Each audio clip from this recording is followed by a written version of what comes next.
نحمده ونصلي على رسوله الكريم أما بعد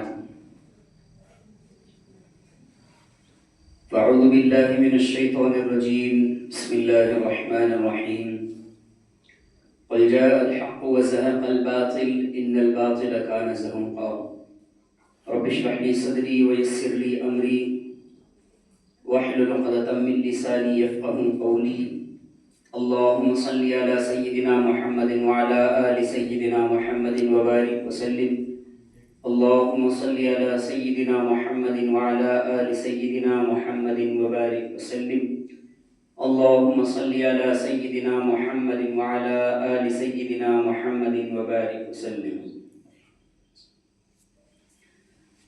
معزز مکرم اساتذہ کرام، تشریف لائے ہوئے تمام مہمانان عظام اور گلستان الحرا کے چہکتے مہکتے پھولوں، السلام علیکم ورحمۃ اللہ وبرکاتہ.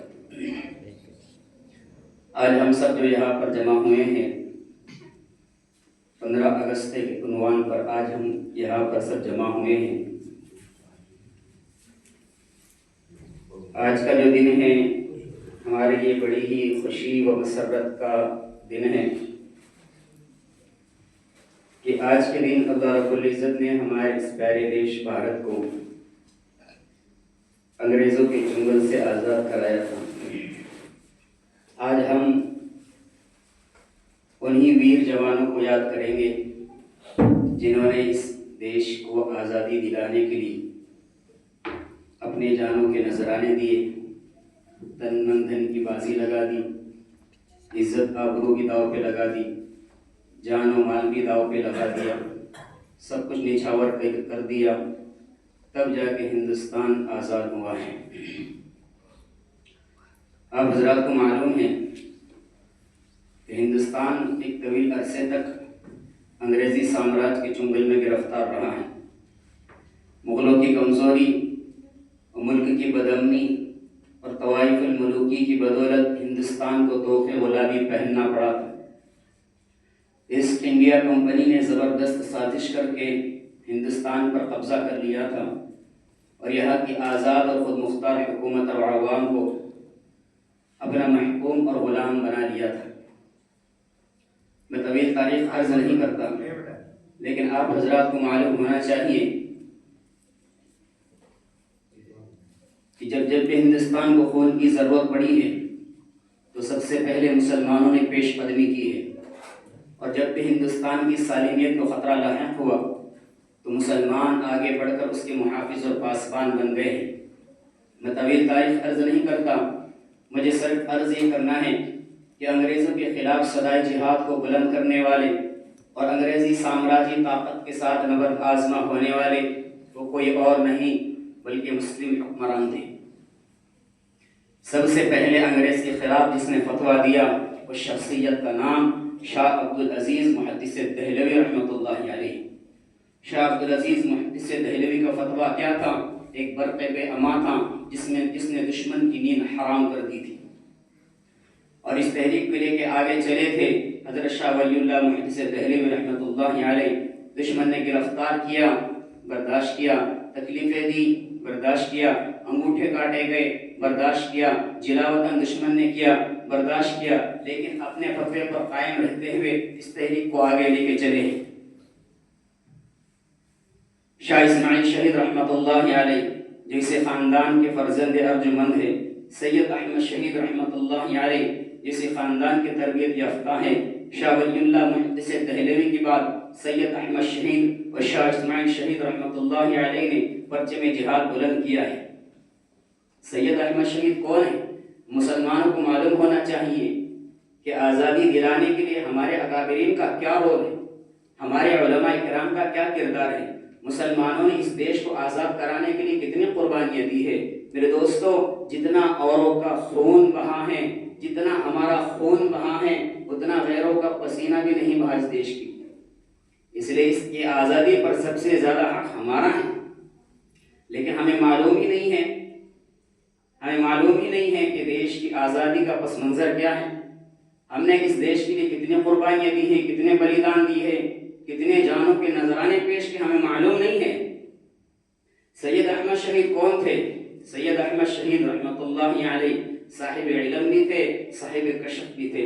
ظاہری علوم ان کے پاس کم تھے، خدا نے باطنی علوم ان کو زیادہ عطا فرمائے تھے۔ سید الطائفہ حاجی امداد اللہ مہاجر مکی رحمۃ اللہ علیہ، حضرت مولانا اشرف علی تھانوی رحمۃ اللہ علیہ ایک حدیث مبارک کی شرح کرتے ہوئے سید احمد شہید رحمۃ اللہ علیہ کا واقعہ ان لفظوں میں بیان کرتے ہیں کہ رسول اکرم صلی اللہ علیہ وسلم نے ارشاد فرمایا، من عمل بما علم علمہ اللہ بما لم يعلم، کہ اللہ کے نبی صلی اللہ علیہ وسلم نے ارشاد فرمایا کہ جو شخص اپنے علم پہ عمل کرتا ہے اللہ اسے وہ علوم بھی عطا فرماتے ہیں جو اس نے کہیں کتابوں میں پڑھے نہیں ہوتے۔ اور بطور تائید کے واقعہ سید احمد شہید کا بیان کیا، فرماتے ہیں کہ سید احمد شہید رحمۃ اللہ علیہ اور شاہ اسماعیل شہید رحمۃ اللہ علیہ جب آزادی کی تحریک کو لے کے چلے ہیں اور پشاور کے علاقے میں پہنچے ہیں تو بعض علماء ان کے پاس آئے، سید احمد شہید سے کہنے لگے کہ ہم نے آپ سے چند سوالات پوچھنے ہیں۔ ان لوگوں کی ذہنیت یہ تھی یہ میدان جہاد کے آدمی ہے، علمی درس گاہوں سے دور ہے، علم کی دولت ان کے پاس نہیں ہوں گی۔ حسد میں آ کے ان کو زج کرنا چاہا، لیکن شاہ اسماعیل شہید نے جواب دے دی۔ اب ان کے ذہن میں آیا کہ چلو شاہ اسماعیل تو عالم ہیں، چلو سید احمد شہید کے پاس چلتے ہیں، وہ جو کہ باضابطے کے عالم نہیں ہیں۔ سید احمد شہید باضابطے کے عالم نہیں تھے، کافیت کھول کے پڑھ رہے تھے۔ شاہ عبدالعزیز محدث دہلوی کے پاس پڑھتے تھے، کتاب کھول کے دیکھا تو الفاظ نظر نہیں آتے تھے۔ اپنے استاد سے کہنے لگے، حضرت میں کتاب کھول کے دیکھتا ہوں الفاظ مجھے نظر نہیں آتے، بینائی تو میری ٹھیک ہے، معاملہ کیا ہے؟ ان کے استاد نے فرمایا، احمد لگتا ہے خدا نے تجھ سے علمی کام نہیں کوئی اور کام لینا ہے، تو کتابوں کو بند کر دے اور جہاد کی تربیت کا آغاز کر دے۔ ان کو کتابوں سے چھڑا کر کے جہاد پہ لگایا۔ حضرت تھانوی عجیب بات فرماتے ہیں، جب وہ لوگ سوال پوچھنے کے لیے آئے، سید احمد شہید نے پوچھا کیوں آئے ہو؟ انہوں نے کہا کہ چند سوالات کر لے ہیں۔ سید احمد شہید نے فرمایا تم سوالات کرو، آئے تو جواب دوں گا۔ چند سوال منقولات کے تھے، چند سوالات معقولات کے تھے۔ منقولات سے مراد قرآن حدیث اور فقہ کے سوالات تھے، معقولات سے مراد ریاضی حیات اور فلکیات اور فلسفہ کے سوالات تھے۔ عجیب بات فرماتے ہیں کہ جب وہ لوگ قرآن حدیث اور فقہ کے سوال کرتے، سید احمد شہید اپنی دائیں طرف دیکھتے، سوال کا جواب دے دیتے۔ جب ریاضی حیات اور فلکیات کا سوال کیا جاتا، سید احمد شہید بائیں طرف دیکھتے، سوال کا جواب دے دیتے۔ جب ان کے سوالوں کے جواب دیے تو بعد میں بعض علماء نے پوچھا، حضرت ہمیں تو باتیں سمجھ نہیں آئی، آپ نے ان سوالات کے جواب دیے ہیں جو آپ نے کہیں کتابوں میں پڑھے نہیں ہیں، بغیر پڑھے ان سوالات کے جواب نہیں دیے جا سکتے۔ دوسری بات، جب آپ قرآن حدیث اور فقہ پہ ہونے والے سوال کا جواب دیتے، آپ دائیں طرف دیکھتے، سوال کا جواب دے دیتے، اور ریاضی حیات اور فلکیات کے سوال کا جواب دیتے، آپ بائیں طرف دیکھتے، سوال کا جواب دے دیتے۔ یہ دو باتیں ہمیں سمجھ نہیں آئی۔ سید احمد شہید نے فرمایا کہ جب وہ لوگ میری مجلس میں آئے تو میرے دل میں خیال پیدا ہوا کہ یہ مجھ سے سوال پوچھنے کے لیے نہیں آئے، مجھے ذلیل کرنے کے لیے آئے ہیں۔ تو میں نے دل ہی دل میں اللہ سے دعا مانگی، اللہ میں سید زادہ بھی ہوں، اللہ میں مسافر بھی ہوں، اللہ میں مجاہد بھی ہوں، ظاہری علوم میرے پاس نہیں ہے، کتابوں کا علم میرے پاس نہیں ہے، اللہ مجھے ذلیل کرنا چاہتے ہیں، آج میری عزت کی لاج رکھ لینا۔ فرماتے کہ اللہ تعالیٰ نے میری مدد یوں فرمائی، جب مجھ سے قرآن حدیث اور فقہ کا سوال کرتے، اللہ میری دائیں طرف امام غزالی کی روح کو حاضر کر دیتے، میں ان سے پوچھ کے ان کو سوال کے جواب دے دیتا۔ جب وہ ریاضی حیات، فلسفہ اور فلکیات کے سوال کرتے، اللہ میری بائیں طرف ابن سینا کی روح کو حاضر کر دیتا، میں ان سے پوچھ کے ان کو سوال کا جواب دے دیتا۔ خدا نے یوں میری مدد فرمائی۔ میں بات کر رہا تھا سید احمد شہید اور شاہ اسماعیل شہید کی، کہ جب پشاور کے بالا کوٹ کے علاقے میں سکھوں سے جہاد کرتے ہوئے امیر المؤمنین سید احمد شہید اور ان کے رفقا شہید ہو گئے تو طبیعت سے خاموش کی چادر تنی رہی۔ سن 1757 عیسوی میں پلاسی کا معرکہ ہوا اور شیر بنگال نواب سراج الدولہ نے ایسٹ انڈیا کمپنی کے خلاف علم جہاد بلند کیا اور انگریزوں سے ٹکر لی، مگر اپنے سپہ سالار میر جعفر کے غداری کے باعث فتح شکست سے بدل گئی اور ہندوستان کا طویل حصہ انگریزوں کے قبضے میں چلا گیا۔ پھر ادھر جنوبی ہندوستان میں ٹیپو سلطان کی گرج سنائی دی۔ ٹیپو سلطان نے ہندوستان کی پاک سرزمین سے انگریزوں کو باہر نکالنے کا عزم کر لیا تھا، مگر اس کے ساتھ بھی غداری کا معاملہ ہوا اور اس کے سپہ سالار میر قاسم نے غداری کر کے ہندوستان کو صدیوں کے لیے انگریزوں کی غلامی میں دینے کا راستہ ہموار کر لیا، اور ٹیپو سلطان مادر وطن کی حفاظت کرتے ہوئے میدان جنگ میں شہید ہوا ہے۔ اس کی شہادت پر انگریز افواج کے جنرل نے بڑے فخر سے کہا تھا کہ آج ہندوستان ہمارا ہے۔ ٹیپو سلطان کی شہادت نے ہندوستان کی آزادی پر سیاہی پھیر دی، مگر پھر بھی آزادی کے متوالے وہ پرچم حریت بلند کرتے رہے۔ نواب اودھ واجد علی شاہ کی گرفتاری کے بعد بیگم حضرت محل، احمد شاہ ابدالی اور جھانسی کی رانی نے انگریزوں کے سامنے سر جھکانے اور دیش کی آزادی کا سودا کرنے کی بجائے دیش کی حریت اور آزادی پر قربان ہونا گوارا کیا۔ تاریخ کے اوراق نے ان شخصیات کو یاد رکھا۔ پے در پہ ناکامیوں کے بعد اب ایک اور جماعت آگے بڑھتی ہے۔ یہ کون سی جماعت ہے؟ جب انگریز نے اپنا ہندوستان پر تسلط قائم کیا تو ہمارے اکابرین علماء دیوبند نے بیٹھ کر مشورہ کیا کہ کیا کرنا چاہیے۔ بعض نے کہا کہ ہمیں مسلح جہاد کرنا چاہیے، خدا نے ہمیں طاقت عطا فرمائی ہے، ہمیں جہاد کرنا چاہیے۔ بعض نے کہا نانا، انگریز کے خلاف جہاد نہ کرنا، وہ بڑا طاقت والا ہے، اس سے ٹکرانا موت کو دعوت دینا ہے، خودکشی کے مترادف ہوگا۔ حضرت مولانا قاسم نانوتوی فرمانے لگے، تم آج کی باطل کی طاقت دیکھتے ہو، نبی کے میدان بدر کی طاقت دیکھو، سامنے 1000 کافر مسلح ہے، ادھر 313 نہتے ہیں، ہم کسی ترجمے میں تو جہاد کر سکتے ہیں۔ تھانہ بھون میں اجلاس ہوا۔ اجلاس کی صدارت فرمانے والے سید الطائفہ حاجی امداد اللہ مہاجر مکی تھے، اور اجلاس کے شرکاء میں حضرت مولانا قاسم نانوتوی، حضرت مولانا رشید احمد گنگوہی، حافظ جامی شہید گاندلوی، مولانا محمد جعفر تھانسری اور دیگر جید علماء شریک تھے۔ جہاد شروع کر دیا گیا، لیکن ادھر طاقت زیادہ تھی، ادھر طاقت کم تھی، طاقت کا توازن برقرار نہ رہ سکا، اور ظاہری حالت میں شاملی کے میدان میں ان علماء کو شکست ہوئی۔ پیدر پہ ناکامی کے بعد یہ جماعت آگے بڑھی تھی اور عالم حریت کو بلند کیا تھا۔ یہ علماء کی تحریک تھی۔ شاملی کے میدان میں معرکہ ہوا، ہزاروں حفاظ، ہزاروں علماء جذبہ جہاد سے سرشار، جوش آزادی سے سرمست انگریزوں کے خلاف سخت آرا ہو گئے۔ آخری مغل تاجدار بہادر شاہ ظفر کی بادشاہ پر متفق جماعت دیش کو اپنے لہو کا خراج پیش کرنے کے لیے آگے بڑھی، لیکن خداوند قدوس کو تو کچھ اور ہی منظور تھا۔ یہ انقلاب بھی ناکام ہو گیا اور بہادر شاہ ظفر کو گرفتار کر کے رنگون روانہ کر دیا گیا۔ مغل حکومت کا ٹمٹما کا چراغ ہمیشہ کے لیے بجھ گیا۔ شہزادے اور شہزادیاں قتل کر دی گئی، ہزاروں علماء کو تہہ تیگ کیا گیا، سینکڑوں علماء کو کالے پانی کی سزائیں سنائی گئی، اور انگریزوں نے دہلی کے تخت پر قبضہ کر لیا۔ 1857 میں جن علماء نے شرکت کی تھی ان میں حضرت مولانا قاسم نانوتوی، حضرت حافظ جامی شہید، مولانا رشید احمد گنگوہی، مولانا محمد جعفر تھانسری اور دیگر جید علماء شریک تھے۔ 1857 کے بعد ایک دور کا اختتام ہوتا ہے تو دوسرے نئے دور کا آغاز ہوتا ہے۔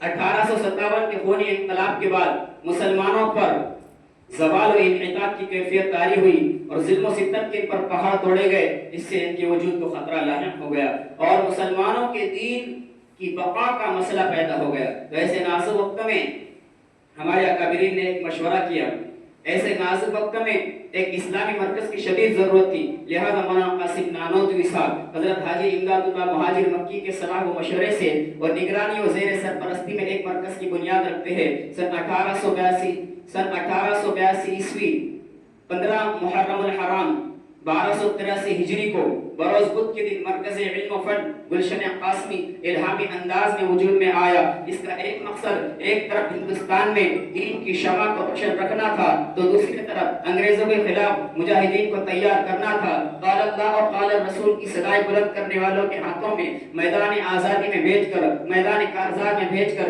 پرچم آزادی بلند کرنا تھا۔ اور دنیا نے دیکھا مسجد چھتا میں انار کے درخت کے نیچے اپنے استاذ ملا محمود احمد کے سامنے ثابت تلمس طے کرنے والا دارالعلوم دیوبند کا سب سے پہلا طالب علم محمود الحسن سب سے پہلے پرچم آزادی بلند کرتا ہے اور تحریک چلاتا ہے۔ دنیا آج اسے شیخ الہند کے نام سے یاد کرتی ہے۔ مسلمانوں کو یہ معلوم ہے کہ سب سے پہلے پرچم آزادی کس نے بلند کیا تھا؟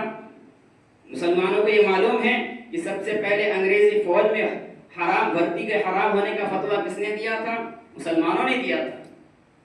تو پھر مجھے کہنے دیجئے جب گلستان کو خون کی ضرورت پڑی تو سب سے پہلے گردن ہماری کٹی، اور آج ہم سے کہتے ہیں اہل چمن، یہ چمن ہے ہمارا تمہارا نہیں.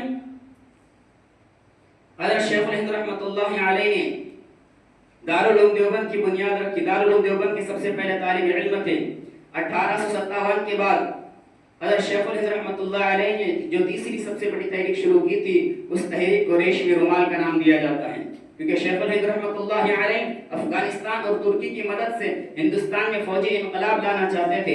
انہوں نے ایک ریشمی رومال کے اندر ہندوستان کا نقشہ اور افغانستان کے راستے سے ہندوستان میں داخل ہونے کی راہوں کو نقش و نگار کی شکل میں افغان بادشاہ کو سمجھایا تھا، مگر یہ رومال ان کے خادم کی جاسوسی کی بدولت پکڑ لیا گیا. یہ انقلاب بھی ناکام ہو گیا. شیخ الہند کے کاندھے سے کاندھا ملا کر چلنے والے شیخ الاسلام مولانا حسین احمد مدنی بھی تھے. قدم قدم پر ساتھ دیا، ساتھ ہی گرفتار ہوئے، مالٹا میں اپنے استاد کے ساتھ شریک ہوئے، ہندوستان چھوڑو تحریک میں حصہ لیا، انگریزی فوج میں بھرتی ہونے کو حرام ہونے کا فتویٰ دیا. جب حسین احمد مدنی نے مسلمانوں کو انگریزی فوج میں بھرتی ہونے کے حرام ہونے کا فتویٰ دیا تو انگریز نے گرفتار کر لیا. عدالت میں کھڑے ہیں، حسین احمد مدنی سے پوچھا جاتا ہے، حسین احمد آپ نے فتویٰ دیا ہے کہ انگریز کی فوج میں بھرتی ہونا حرام ہے.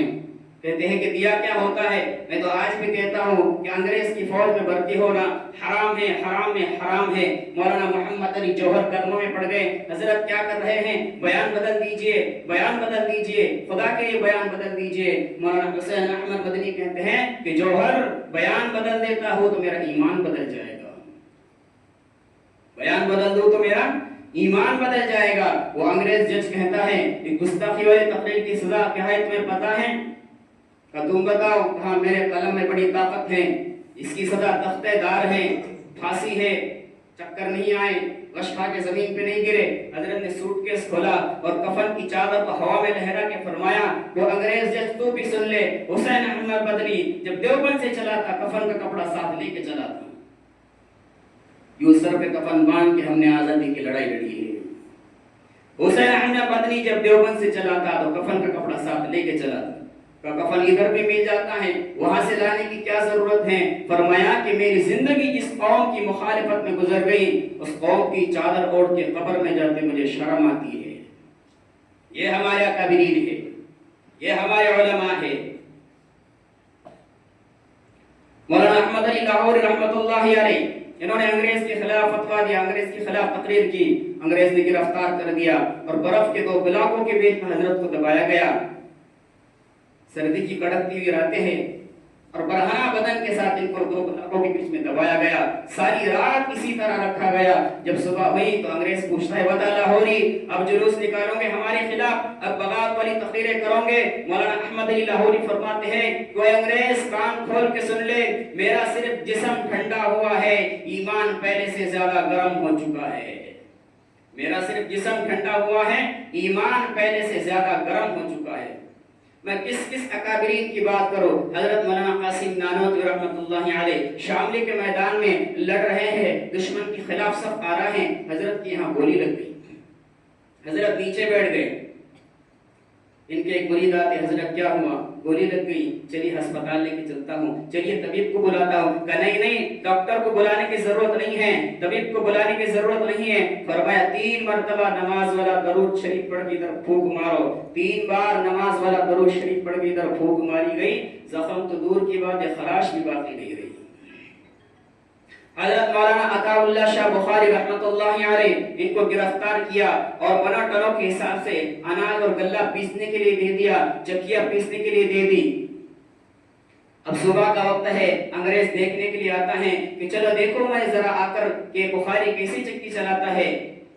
انگریز جب آ کے دیکھتا ہے، کھڑکی سے جھانکتا ہے، اس کی آنکھیں پھٹی کی پھٹی رہ گئی. کیا دیکھتا ہے کہ عطا اللہ شاہ بخاری مصلی پہ بیٹھ کے قرآن پڑھ رہے ہیں اور چکیاں خود بخود چل رہی ہے، چکیاں خود بخود چل رہی ہے. انگریز حیران ہو کے پوچھتا ہے عطا اللہ شاہ بخاری یہ میں کیا دیکھ رہا ہوں، یہ میں کیا دیکھ رہا ہوں؟ عطا اللہ شاہ بخاری فرماتے ہیں اے ظالم تو کیا جانے، میں اس کا کام کرتا ہوں، وہ میرا کام کرتا ہے. میں اس کا کام کرتا ہوں اور وہ میرا کام کرتا ہے. میرے دوستو تاریخ طویل ہے، وقت کم ہے، مجھے آپ کے وقت کی فکر ہے، آپ نے پروگرام بھی سننا ہے، اس لیے زیادہ تاریخ طویل عرض نہیں کر سکتا۔ آخر میں صرف اتنا ہی کہنا چاہوں گا کہ ہم نے اس دیش کے لیے جو کیا ہے وہ اوروں نے نہیں کیا، اس لیے سب سے پہلا حق اگر دیش پر کسی کا ہے تو ہم مسلمانوں کا ہے، اس لیے ہمیں فخر ہونا چاہیے ہم ہندوستانی ہیں، ہمیں فخر ہونا چاہیے کہ ہم بھارتی ہیں، اور ہمارے دل کے اندر جس طریقے سے اپنی اولاد کی محبت ہے، جیسے ہمارے ماں باپ کی محبت ہے، اسی طریقے سے ہمارے دل کے اندر اپنے وطن کی محبت بھی ہونی چاہیے۔ زیادہ تاخیر نہ کرتے ہوئے آئندہ پروگرام کا آغاز کرتا ہوں۔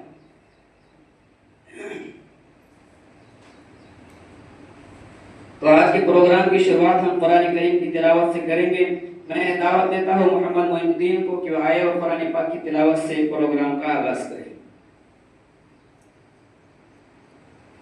آرام سے بیٹھو بچوں، ہر بات کے بیٹھو، کسی کو تعارف آئی تو خاموشی سے جانے کا، وضو کر کے واپس آنے کا، پوچھنے کا نہیں، خاموشی سے جانے کا اور جا کر آنے کا۔ اعوذ باللہ من الشیطان الرجیم، بسم اللہ الرحمن الرحیم، ویل لکل ہمزۃ لمزہ الذی جمع مالا وعددہ يحسب أن ماله أخلده كلا لينبذن في الحطمة وما أدراك ما الحطمة نار الله الموقدة التي تطلع على الأفئدة إنها عليهم مؤصدة في عمد ممددة صدق اللہ العظیم۔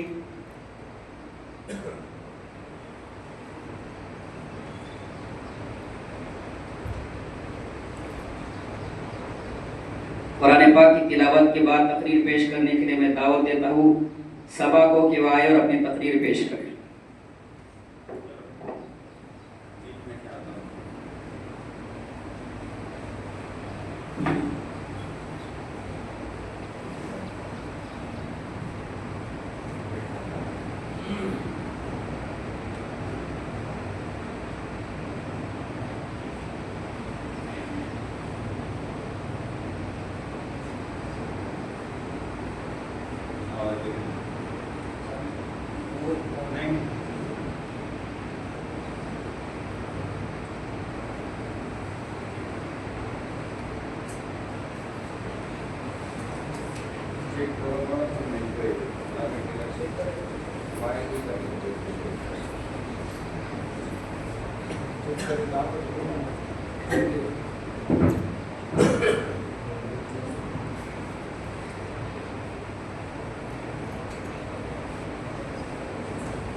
السلام علیکم ورحمۃ اللہ وبرکاتہ۔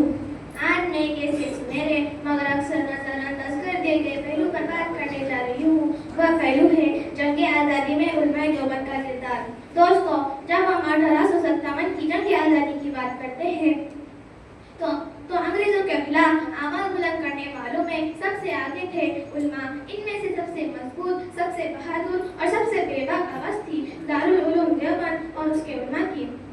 دارالعلوم دیوبند کی بنیاد جب 1857 میں جنگ آزادی کی پہلی آزادی لڑائی ناکام ہوئی